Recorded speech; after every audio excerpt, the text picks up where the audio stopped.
দর্শক, বৈষম্য বিরোধী ছাত্র আন্দোলনের আহত যারা ছিল, জুলাই আগস্ট বিপ্লবের আহতদের নিয়ে কিন্তু যে ধোঁয়াশা ছিল সেই ধোঁয়াশা কেটে গিয়েছে। মাঝরাতে হাসনাত আব্দুল্লাহ আহতদের নিয়ে খেলায় মেতেছেন। সবার একটি টান টান উত্তেজনা ভাব বিরাজ করছে। সবাই এখন খুবই উচ্ছ্বসিত।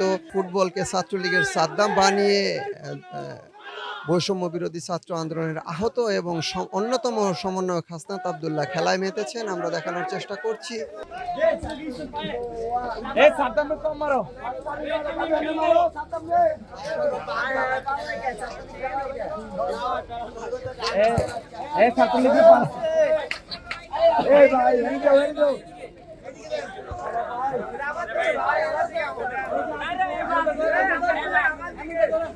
এদিকে এদিকে আবার কি এদিকে ওদিকটা কি